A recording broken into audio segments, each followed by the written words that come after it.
Hello, welcome to the Self Learning Podcast by Dr. Shishma Singh. Let us start discussion on Chapter 3 Social Institution Continuity and Change. And our topic is Colonialism and Caste. Compared to the ancient past, we know a lot more about caste in our recent history.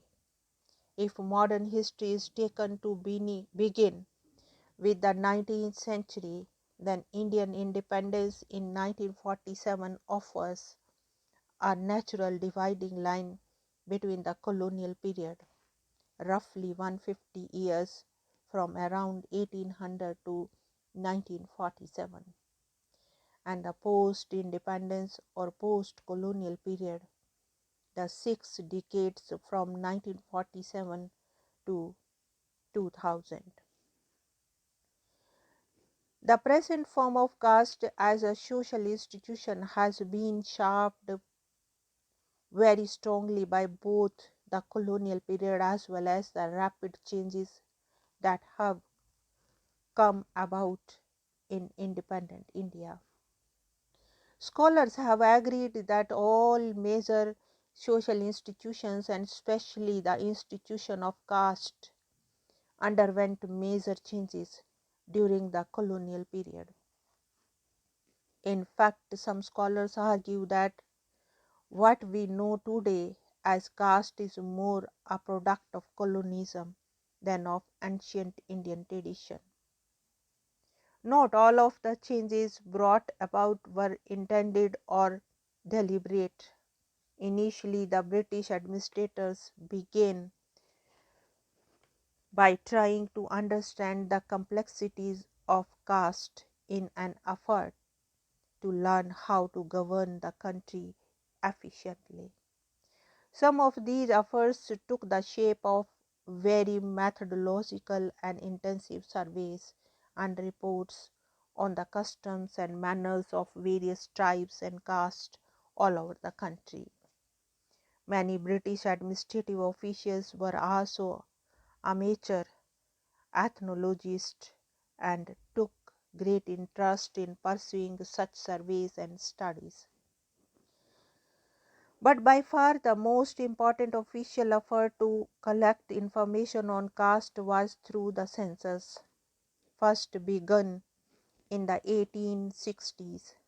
The census became a regular 10-yearly exercise conducted by the British Indian government from 1881 onward.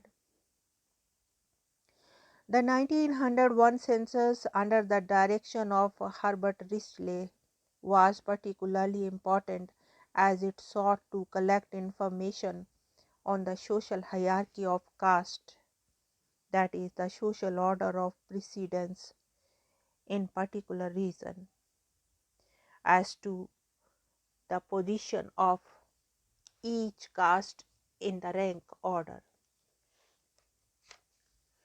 This effort had a huge impact on the social perception of caste, and hundreds of petitions were addressed to the census commissioner by representatives of different castes claiming a higher position in the social scale and offering historical and spiritual evidence for its claim.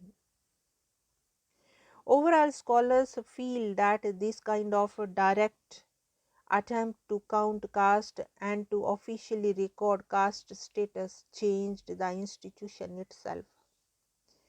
Before this kind of intervention, caste identifiers had been much more fluid and less rigid. Once they began to be counted and recorded, caste began to take on a new life.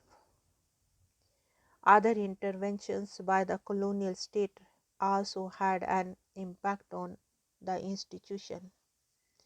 The land revenue settlements and related arrangements and laws served to give legal recognition to the customary caste-based rights of the upper castes.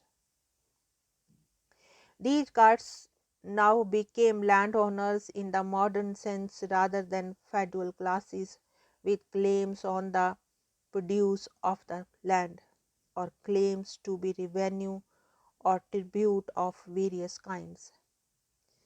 Large-scale irrigation schemes like ones in the Punjab were accompanied by efforts to settle population there, and these also had a caste dimension.